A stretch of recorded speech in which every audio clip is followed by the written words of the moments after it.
Hello, friends. Welcome to Squaird Plans, where creative planning and organization comes to life. I'm Stephanie, and today we're going to be doing a fun DIY planner refresh in my classic Happy Planner. I'll set up my frankenplanner with a new layered summer cover. So let's get to it. And I've got a couple of punches ready to go, along with this quarter rounder punch, this metal ruler, some transparency film. I also have some laminating sheets in a 5mm mat, which is something new. I've also got some vellum, which I used in the previous setup. I have this custom vellum that I got from Joann's. These double-sided cardstock papers from Michael's I just picked up.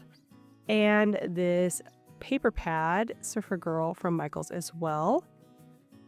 I also have my laminator heating up or getting ready to go.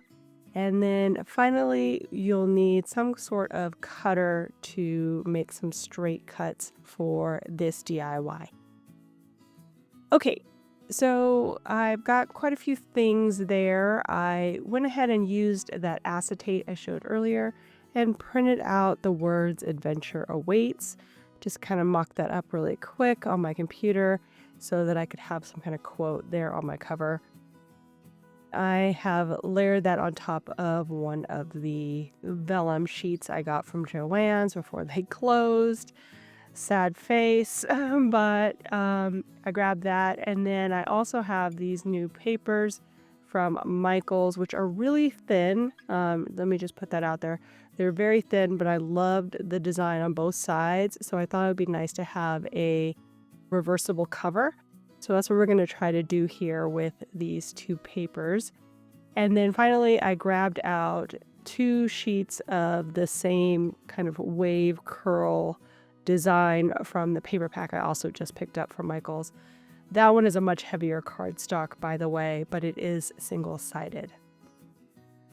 Okay, enough about the logistics so far. So like I said, I've got these various papers that I'm going to be trying to combine into a layered cover of sorts.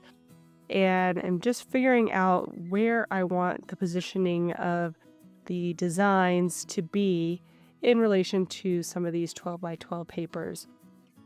The area that I want that adventure awaits on the cardstock heavy padded paper with the rip curl is right in the center of the curl of the wave. So I need to cut this page down a bit to make sure that it's going to be placed exactly where I want it when I actually have the covers all set up. These papers are 12 by 12 for the larger ones, and then the vellum and the acetate are 8.5 by 11. So what I'm going to do is cut down that curl paper and that cardstock paper down to letter size, keeping in mind the positioning of where I want the layering to happen. So I am going to be cutting them kind of separate, but together. You'll see in a second what I mean, but just trying to make sure that everything's going to line up how I envision it to be lined up when I'm all done with the layering.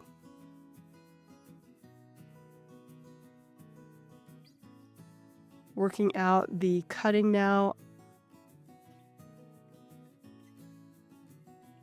Like I mentioned, those other 2 reversible papers are really, really lightweight. Like I thought they might even be a vellum at first, but they're not quite light enough as a vellum. They're not see-through, but that's about the weight of the paper that they're printed on, which is really weird for a cardstock. But again, loved the print on both sides, and so I went ahead and picked them up and figured the lamination would give them enough bulk to make them a usable cover. So now I've cut them all down to 8.5 by 11, kind of centering the designs where I want them.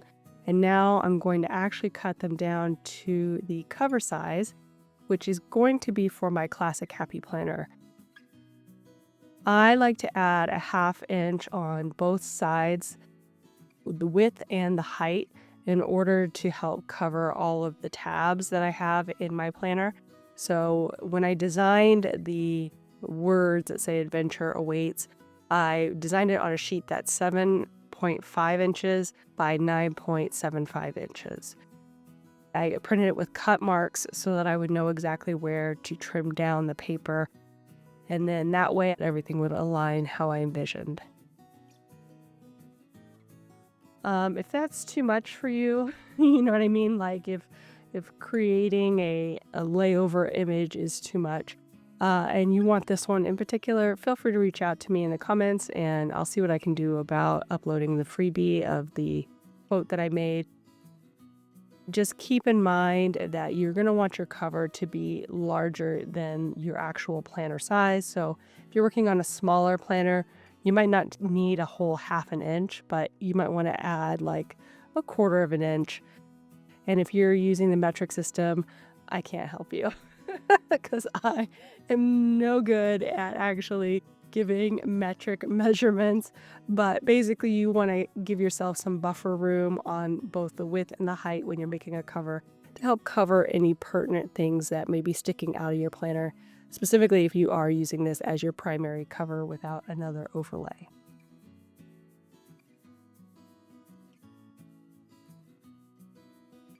Back to cutting paper here, I realized that I didn't pick a backer for this single-sided cardstock. So I went back into that paper pad and just grabbed one of these sand-colored backgrounds that I thought would be a acceptable inner cover design. Normally, I would actually stick these papers together first and then cut them together, so front and back, front and back. But because I realized this a little bit late, I had to stick them together later and they weren't exactly matching up cut-wise. So I'm going back and just trimming off any hanging areas where I see a little bit of the backside paper poking through and trying to even up the edges so it's as smooth and as aligned as possible when I go to laminate it. And like I said, these papers are much thicker than the other ones I bought separately. So this is going to be a very nice substantial cover when it's laminated. The other one is a decent cover, but it's a little bit lightweight when I laminated it with the 5mm sheets. If I wanted to use that on its own, I might go in an extra step and actually laminate it twice. But I've never tried double laminating with these matte laminating sheets yet, so I didn't want to chance it because this is my first time really working with them and seeing how opaque they are. I wasn't really sure what I wanted to do, so we're just going to try laminating everything in these matte sheets and seeing how they turn out. Maybe on the next one, since I'll have a little bit of experience under my belt, I'll try a double lamination and see what I think.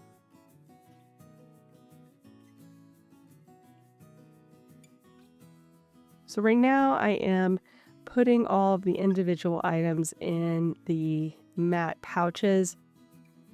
That first acetate one I had to clean off because it actually ended up picking up a little bit of the gold from the vellum I had it laying on top of. That one I kind of set to the side too because I wasn't sure how this lamination was going to go as far as the opaqueness of the sheets. So we are going to do the other ones first. I'm going to have them all prepped, but we're going to do the cardstock covers first, then the vellum, and then the last thing I'm going to do is that acetate sheet.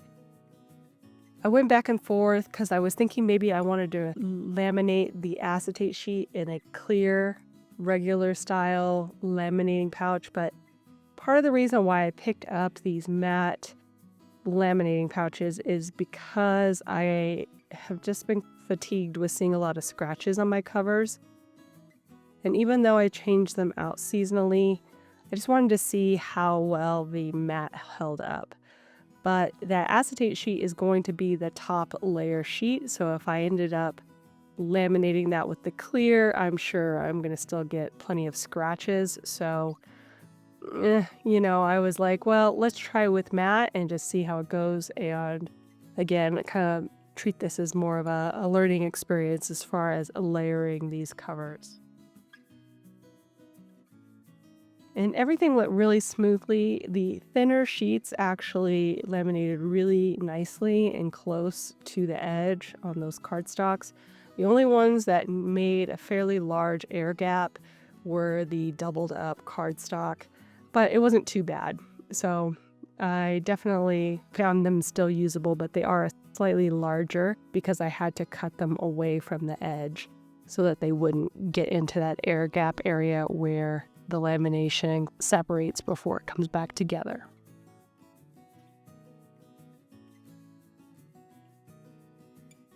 And now I am trimming these guys down to their final size. Again, I'm working off of that extra 1/2 inch on the classic size paper. So 7.5 inches is the size of the actual paper plus the little extra from the lamination that's going to be over the 7.5 by 9 3/4 inch marks. Just something to keep in mind too, that the covers are going to be slightly larger than your finished size, but I still think that it's nice having a slightly larger cover to cover all the tabs and protect everything within your planner well.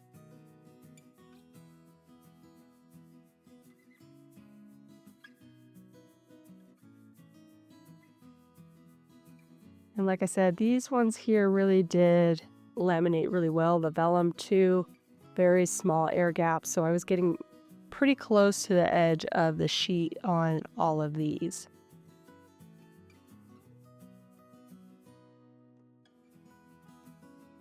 And then just cleaning up some where I might have kind of miscut them a little bit just to make sure I had a straight edge. Going back through and trimming these ones as well. And I'm using a guillotine cutter. I just find this the most fast and efficient way to do a lot of trimming. I use this for my printables as well. So if you do a lot of DIY and a lot of trimming, you might want to look into one of these because you can do multiple sheets at the same time and it goes fairly quick. It's a little less exact than some of the other slide cutters, but it is still, I think, very efficient and worth the money if you're going to be doing a lot of cutting of multiple pages in a similar size. And right now I am using my corner rounder to just kind of take the sharpness off the corners. It has been through a lot, so it's sort of dull at this point, especially that middle one that I'm using here. A lot of the corners need some extra trimming when I go back through just to clean up the hangers on, since again, it's a little bit dull. Should probably just bite the bullet and buy another one because I haven't found a real good way to sharpen my punches. I've tried a lot of the suggestions, foil, I've tried sandpaper. Well, I guess those are the main two I've tried, but still, I just haven't found a good way to get a nice smooth edge. So, yeah. You'll see in my other punch that I'm going to be using later, it's also quite dull and needs a little bit of cleanup after I punch, which I'm not, mad at, but it is nice to have it when it's brand new and sharp and punches beautifully. It's been a minute since I had a punch that didn't have some dullness to it already affecting it.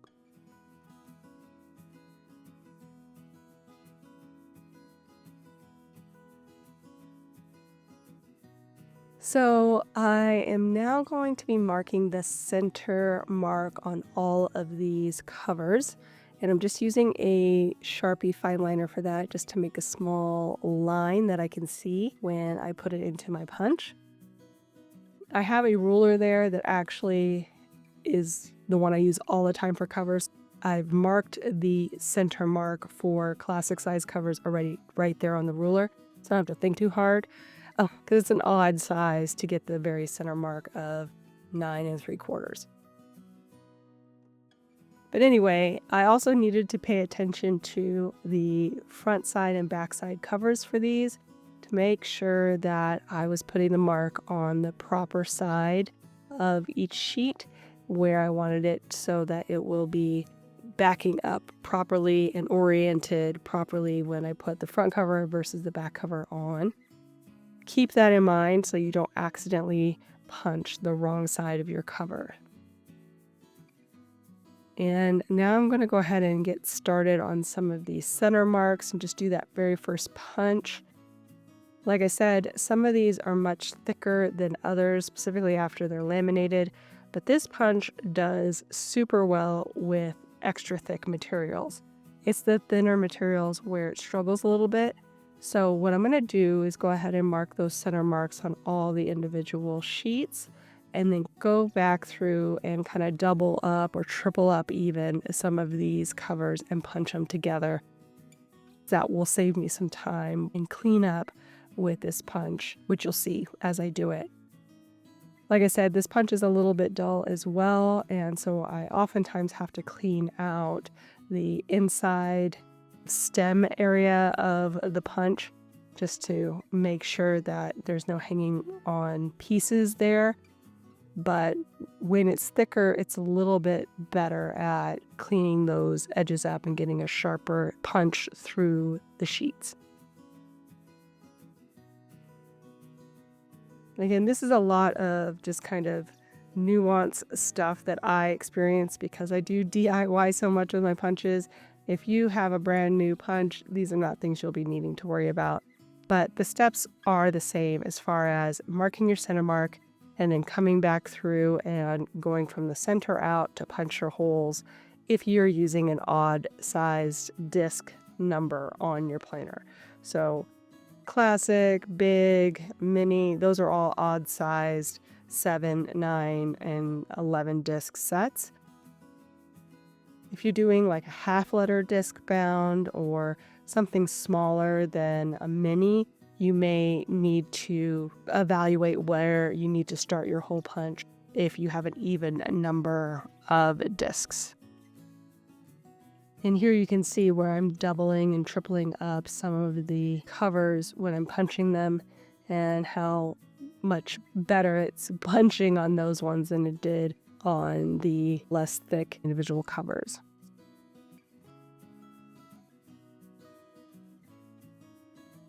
And really excited about the reversibility of that one cover. I'm really excited that I'm using the matte on this because I think that's going to really help prevent scratching and make these covers really last a lot longer than they would if they were just in the regular clear lamination.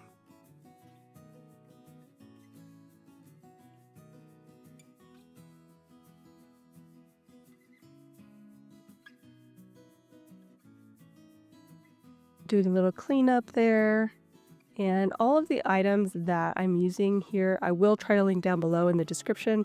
If you can't find what you're looking for, reach out to me in the comments. I'll be happy to get you the details. Okay, so let's go ahead and try out these covers. Take off my super scratchy spring refresh cover and replace it with these covers now. See how they look all together. Because of the matte covers, I think it's a little bit hard to see the final background cardstock when it's layered up 3 at a time. So I'm just going to try some different things and see what I like. Try the different covers together. And then realize I put that one in upside down and switch it around.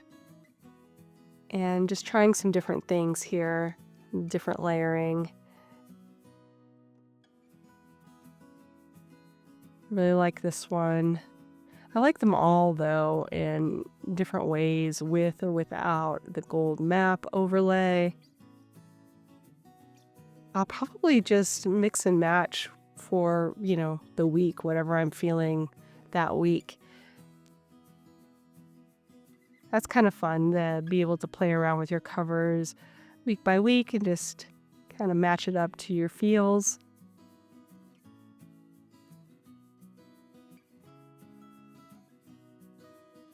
It all looks really good together, so I'm excited for these. I was going to go ahead and make some new dashboards for my reference area, but I just went ahead and picked up the same ones I made maybe 2 years ago now for another DIY refresh, which I will have linked down below in the description if you want to see how I made these. But basically they're just vellum overlays with cardstock backers. A couple of them I printed off my computer and a couple were part of the paper pack I used. And then I also made this laminated pocket folder, which I have in kind of the same fun summer vibes. It doesn't quite go as well with this cover setup, but I definitely wanted to add in some more summer feels to this planner through the dashboards and by adding in that folder. And okay, let's do a final flip through of my new planner setup. Got my layered cover for now.